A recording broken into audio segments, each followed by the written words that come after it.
Hi, David. How are you? Good. How are you? Good, good. Thank you. I'm so happy you were able to join today with Alpaca. I know George is not able to join us, right? Yeah, he had some connection problems, right? So he's unfortunately not gonna be able to make it, but happy to be with you, and thank you very much for the invitation. Yeah, of course.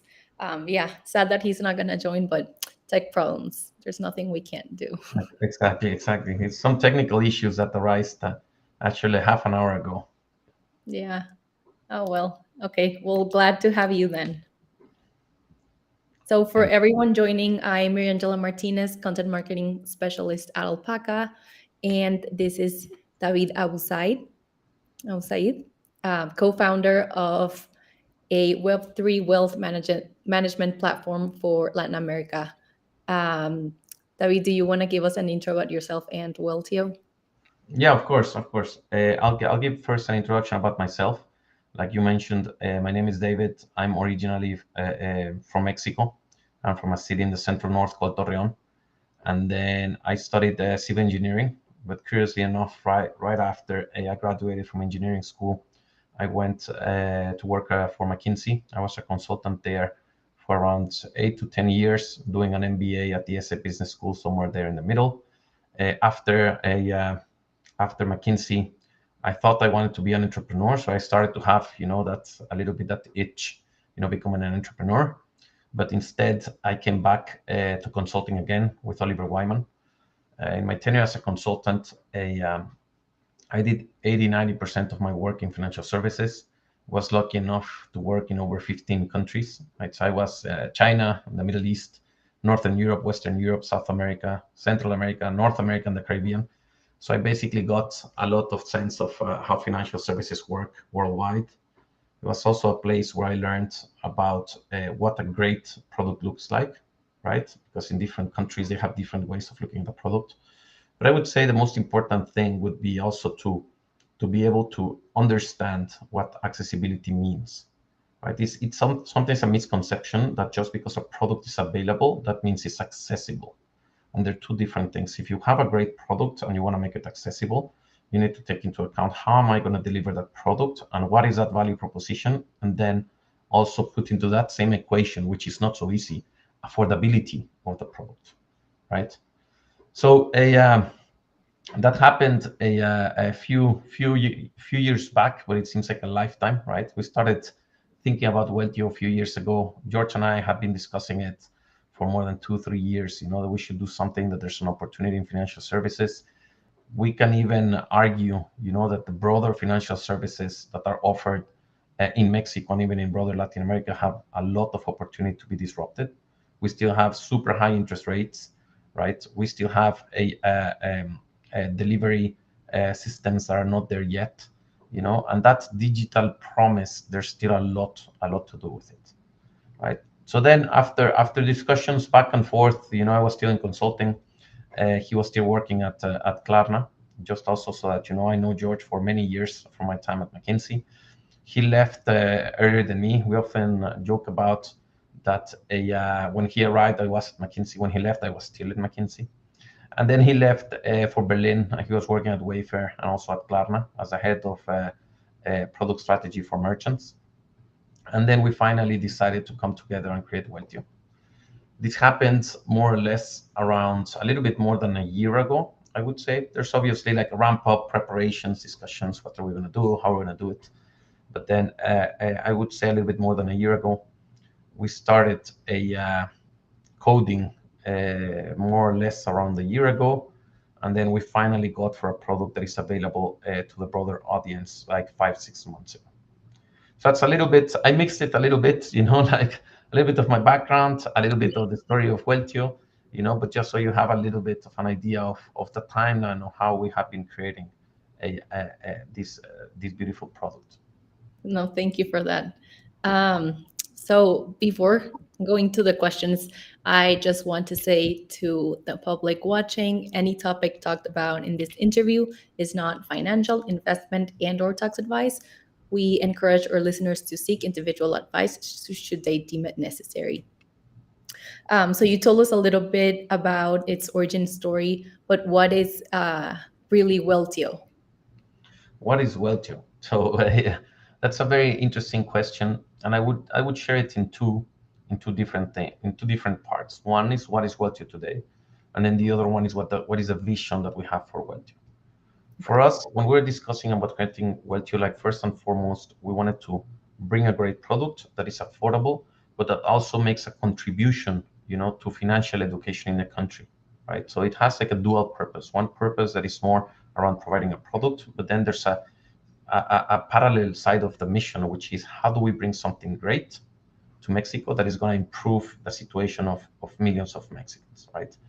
Yeah, Weltio, as of today, it's a platform that allows you to open an account in the US, custodied, in US dollars, custodied in the US, and therefore have the benefits of a regulated account in the US. For example, it is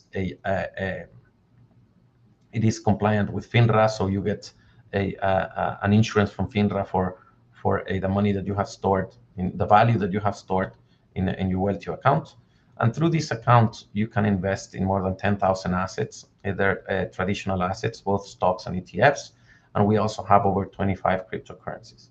So from somebody that is in Mexico, you can already start imagining that you can create your portfolio, right? You can already have some money that is going to be in US dollars, some money that is also in stocks, in ETFs, in crypto, and you can start seeing like how you have already like a product where you can plan for your future.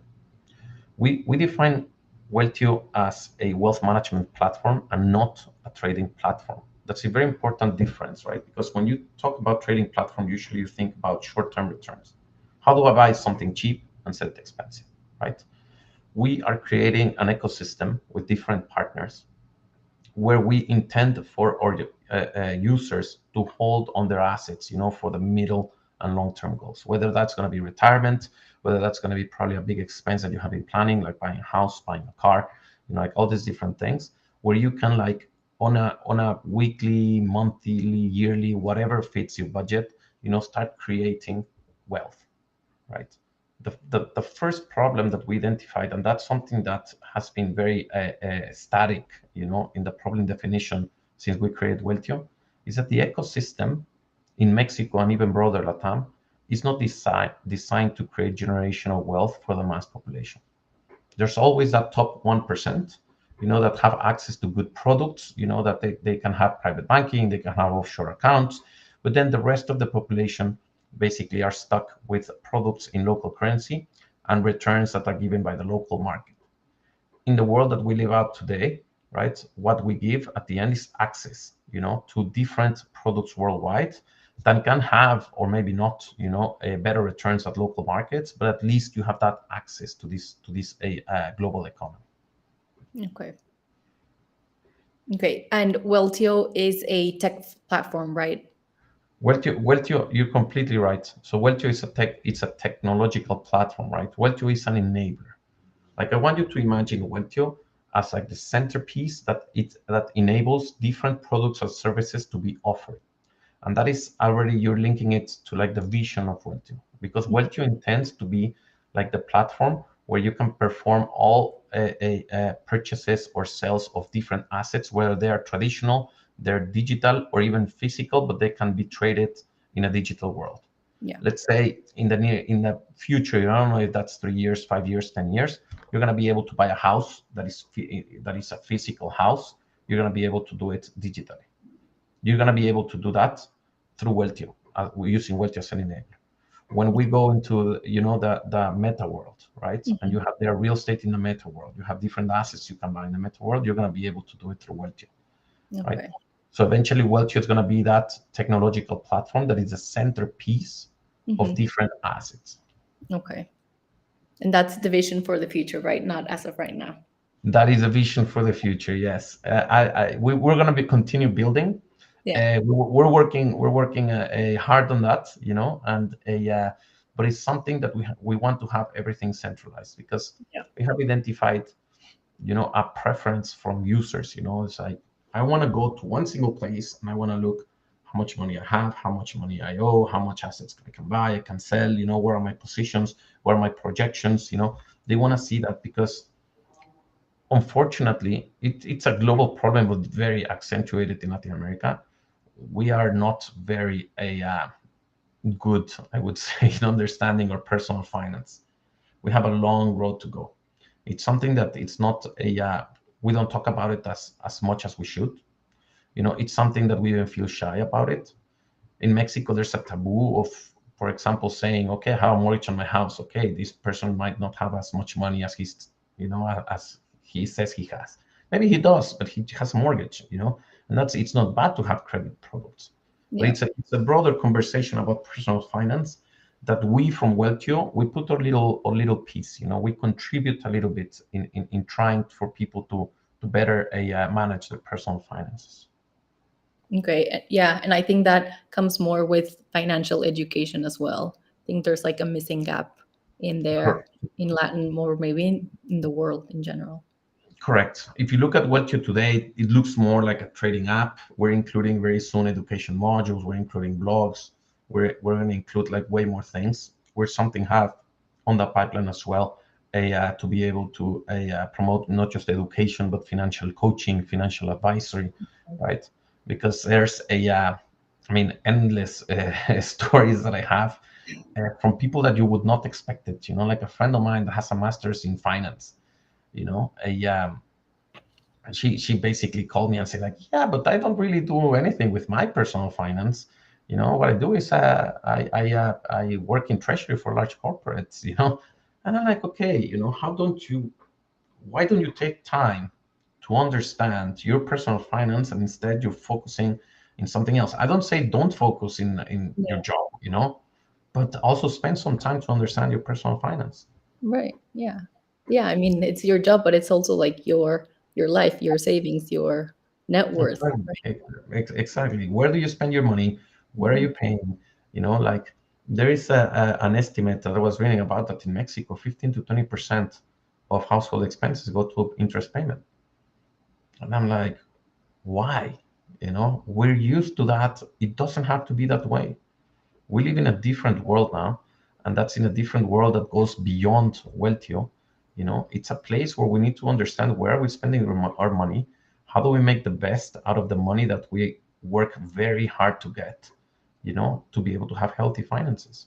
Right. Yeah. Totally agree. Okay. So moving on, what's the number one pain point that Weltio aims to help customers with? The number one pain point, I think providing a very efficient, I wanted to say cheap, but it's not cheap, it's more like efficient way of investing for the average Mexican. Okay. Right. So in Weltio, like the minimum for investing, if half of the assets are fractionable, that means that you can buy assets from $1, and then the minimum deposit is 50 pesos, right? Which is like $2.5. And then we don't charge money so far from a managing the account or opening the account, right? So because we want people to start exploring, right? To start investing, to lose that fear, of investing. And we Yeah. understand there's why there is that fear. One is financial education, but then the other one is people are scared of fraud. They're very scared, and I don't blame them. I have been a victim of fraud. There are pyramid schemes. There, in Mexico, La Flor de la Abundancia, which is also like a type of pyramid scheme. People fall for that. They're like the land lots that they sell you near the beach in Cancun, and it's gonna be perfect, and you can buy a portion of it and then use it. Turns out that's a swamp, and you cannot build on top of that. You Yeah. know, there's also tandas. A lot of tandas are great, but some of them they end up being fraud, and people run away with people's money, right? There's even platforms that you would see and you would say, okay, this is well done, this is great, it's for real, and the platform disappears, right? Yeah. So there's a lot of things like this, right? So what, coming back to your question, it's a painful of really offering like a high quality product for people to start putting the money away. It's always accessible, of course, but with the intention for them to invest that money, to really look forward to getting some returns, look forward to learn, you know, in a product that is very, very safe. Yeah. Well, yeah, and that assures you that your money's there and it's not a scam and it's backed by, you know, like companies and everything. Exactly, exactly. Right. Okay. So, okay, what can you tell us about the tech platform and business model? The tech platform and business model. Okay, that's a very good question, right? So, like you mentioned, we're a technology platform that is based on partnerships, right? We focus a lot on the middleware and the front end. Why is that? For me, in everything we do, it's always driven by our target user, right? So we focus a lot on really understanding the user. Me, myself, I talk to users like every day. Some weeks I talk to like literally hundreds of users when we do some events, we're in constant contact with them. Some days a little bit less users, but it's always having them at in the front of the development, always trying to solve the real problem for them, always making adjustments, right? Then we focus, and that drives the front end. How does the platform looks, right? What is the experience that I'm giving to my users? And then the middleware connects different partners to be able to offer those products in a more efficient way. Products and services, I would say, in a more efficient way. We had a philosophy that is, if somebody it's already doing it, better and cheaper than you, why would you try to do it unless it becomes a core function? That I understand, that's a strategic conversation that we put it on the side for now. But in general, it's no different from the phones that we have right now. You have an iPhone, and there's a lot of components from many different companies that they just do it better, cheaper than Apple itself. So they basically put all the components together. Apple really focuses on the user experience, and they deliver an amazing product, right? Something similar, but in software. If Okay. you For the part of the business model, so there's several things, and it's also driven by that customer or user experience, right? Uh, we we want to make it as seamless as possible for the user and be very transparent on where they are paying for any commission. For 3 out of our 4 different revenue streams that are not paid directly from the user. For the other one, we make sure that the margin that we are charging is a margin that is below the industry standard, right? We, like I mentioned before, and it goes aligned with everything I have said. I don't want a user that's going to come, to Weltio and then trade for like a couple of weeks, and then the market for some reason they lose money, they this and that, or they made their money and then they leave, Mhm. right? I want to be their partner in that lifetime financial journey of theirs, right? If in my business model I have a place where I'm really like charging money, not being transparent, like being unfair in one thing or the other, that user is going to leave me, right? And I want to have 0 users leaving me, right? Yeah. That is a target. Okay. Now, okay. So about you, what do you know now that you wish you had known when you first started out? That is a so there's that I would make it more personal than Weltio, right? Being an entrepreneur, it's a very interesting experience. Like I think entrepreneurship is definitely not for everybody. Like I have been more and more convinced about that. But that doesn't mean that anybody can make it. You know, but the journeys of different people are, everybody's journey is going to be different, right? So when you think about being an entrepreneur, you think always about, what is the problem that I'm solving? What is the product that I'm giving to solve that problem? Is the problem big enough? You know, but there's also a bunch of things that happen in parallel that makes you mature a lot in your professional life. Like for example, nobody wants to talk about compliance, right? When you're thinking about the idea compliance, is that journey that you have from your product features, are they compliant with current regulation, right? What is tied up with compliance? What is your regulatory roadmap? How does that look like? And what capabilities do I need to develop to be able to go on my regulatory roadmap, right? When we talk about HR, like people talk about, okay, we hire this person, this other person, you know, but then you need to have a career path for them. You need to have a also way to keep them motivated, to keep them working with a purpose, to be a leader in that sense, and leadership is a word that is used very broadly, but for me it has a lot to do with how you drive, your employees, how you keep them motivated. So all these little things, when you think about being an entrepreneur, it doesn't come to your mind. So it was, I guess, if I think about myself, a year and a half, or a year and a half from now, like before, a those things didn't cross my mind. I have been learning them. It's not an easy thing, because just the day has just so many hours, and it takes a good amount of time to go to deal with all these side things, that are not does not seem as exciting as, creating a product, selling the product, solving a problem. Right. You have all these other different things. Yeah.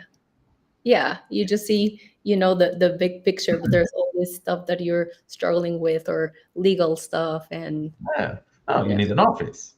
You need a phone number. You need Yeah. customer service. You need outlets, to talk to your users. You need to do events for growth. You need to do a different things that is not the first things that you think about. Yeah. And that's even excluding all the admin part. Like the part about having a bank account, dealing with bank accounting, fundraising, like all these different things that you need to juggle all these different balls together, Yeah. while keeping operations running to deliver the best product you can deliver for a market that is thirsty for that product. Yeah. Right. Agreed. So okay, so you told us, the vision for Weltio, but I want to know what's the next step for Weltio. What's the next big milestone? The next big milestone. So we are working now on creating another vertical in Weltio.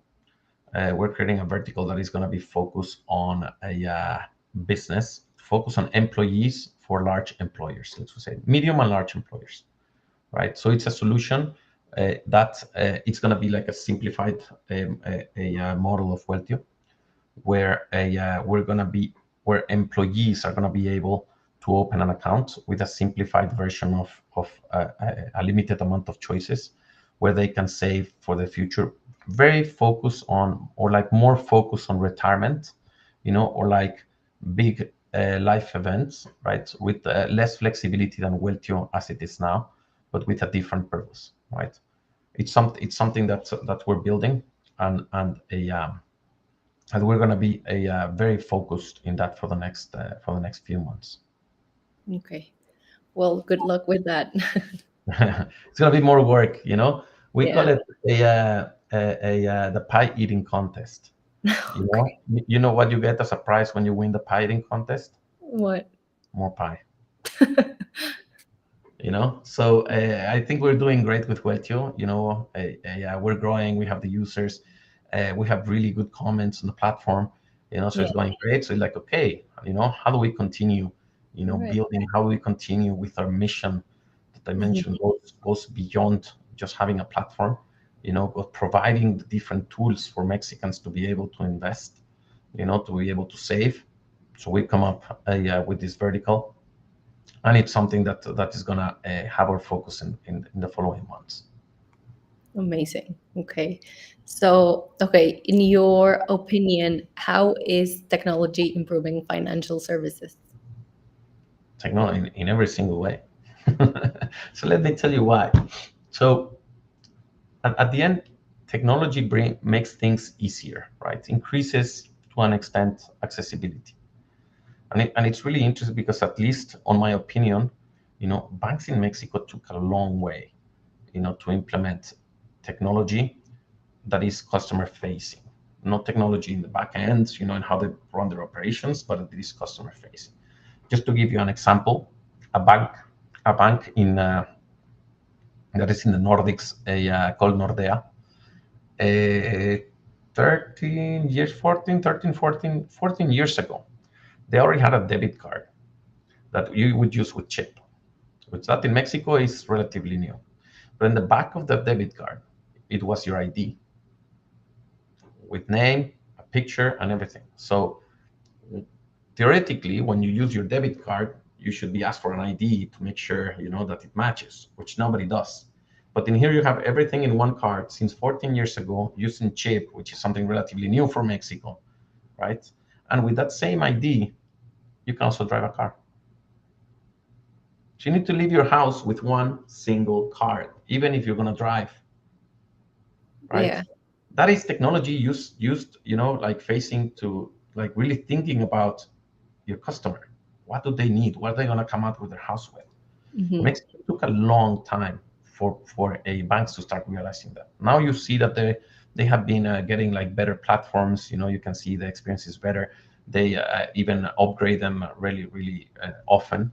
But it took some time. And then interestingly enough, there was a point in time where insurance, at least in the US, leapfrogged the banks and had better technology than the banks when they were customer facing, like products, like platforms where you can like create your own products, like really great. And now banks are catching up. I think that technology should be transferring into better products and less costs for the users. That's Yeah. something that I'm still waiting to see. I'm still Hmm. waiting to see where a bank says, look, I have better technology, so therefore I have less costs, both in my cost structure and also in my distribution.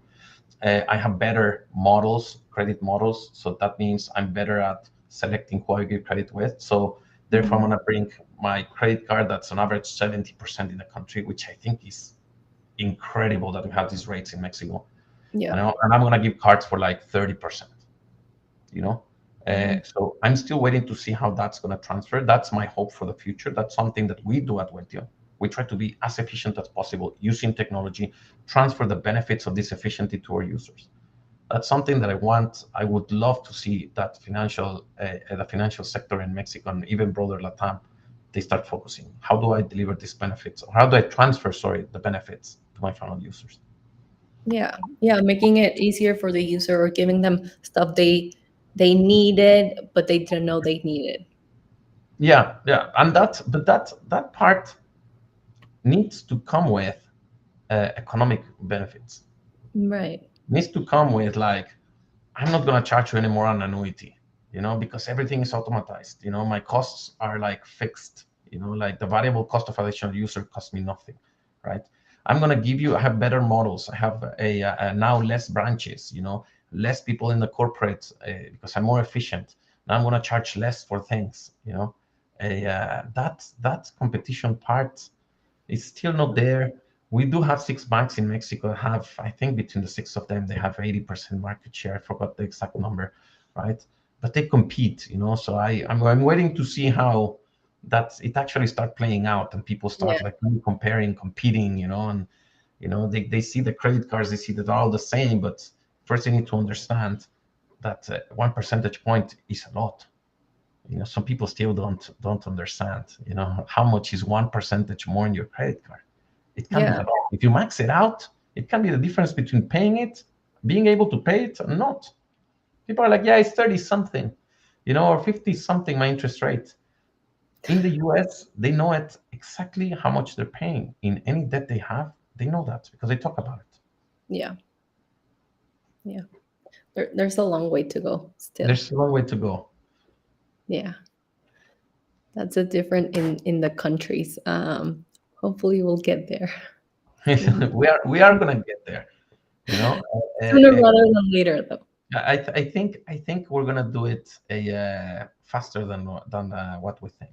We're used in Mexico to think about, yeah, it's gonna happen maybe one day, you know. But I think that the market dynamics in the financial industry are going faster and faster. People are learning more and more. People ask us a lot of questions, Mhm.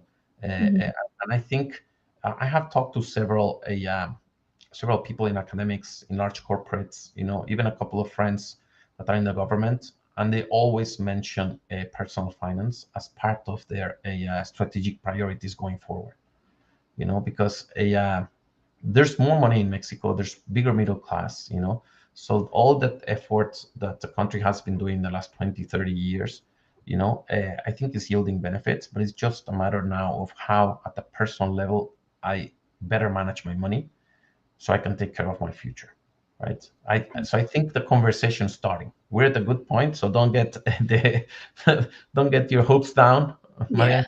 I think we're getting there. I think it's gonna happen faster than expected. Okay. Perfect. Glad to have someone like you then. Exactly. I keep being positive about these things, and of course, like from our little corner called Weltio, we push for that, right? Right.